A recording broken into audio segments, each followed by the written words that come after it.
to jump into the pool, touching a thing at the bottom of the pool. As if floating on a cloud of water, she stood before the man.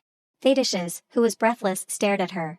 She quickly finished the dress, turned around with anger, and was not seen by her sister. She was still angry.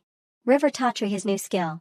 As no one expected, after the attack of his husband, Annie was very anxious and began to devise a daring plan. Unknowingly, this move ignited Lobi's deep desire for his sister. He decided to write a letter of apology to Seshia, but he found that the letter was full of indescribable passion. He couldn't help but laugh out loud, and suddenly realized that it was inappropriate. He quickly rewrote a formal letter of apology. In order to be safe, he changed into didn't know what she had done wrong, and didn't even have a chance to explain herself. She was so heartlessly taken away, and hid at the movement to the study, but she ran into Lobi and her sister. That extremely wild tiger spread wildly in her heart, devouring her only rationality and kindness. However, God immediately gave her a chance to take revenge. At the party, the August twins were missing, when Annie, coincidentally, her cousin, couldn't find Aria's son to escape. Fortunately, she followed her will and accepted this unexpected step. When the police came to the manor to investigate, Annie not only changed her mouth to witness the crime, but also the words in the letter were full of desire, which made the police believe her lies. When the Seshia learned the news, what she saw was Lobi, who was surrounded. Tears rolled in her eyes. Even if she was desperate, she couldn't find a chance to escape. When the police were about to take Lobi away, all the dissatisfaction and emotions would become the sentence. "I love you.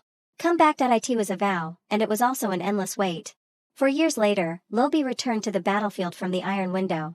Seshia learned the news and gave up her gloomy life without hesitation. She put on a white dress to get closer to her lover. A year later, she finally saw Lobi.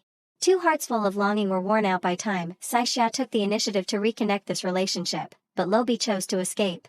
Because she was about to set foot on the battlefield of life and death, she couldn't bear to make her love suffer more. She could only bury the soft feelings in her heart. Seshia couldn't bear to let go. She used the letters she had written to her countless times over the years, but it still sank into the sea. Finally, Lobi opened the closed door of her heart. The love she had hidden was hard to hide. She hoped that this familiar promise saw her mother, who was thinking day and night. She fell helplessly on the ground. Her mother cried bitterly to her mother. "I have to get back. I promised her to put things right.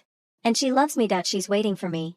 Her comrades noticed something was wrong with her and carefully placed her to rest. She consoled herself and insisted that we could go home, but she quietly slipped. That innocent little girl had long retired. Maybe it's hard to blame her. Annie gave up the opportunity to study. She chose to follow her sister and become a white-clad angel on the battlefield. This is the only way she found to redeem herself. All staff that day, the figure of her cousin suddenly appeared in the screen and became a pregnant bride. She had a bad feeling about it. She followed her intuition to the wedding venue of her cousin. The groom was the visitor 4 years ago. She instantly remembered that night.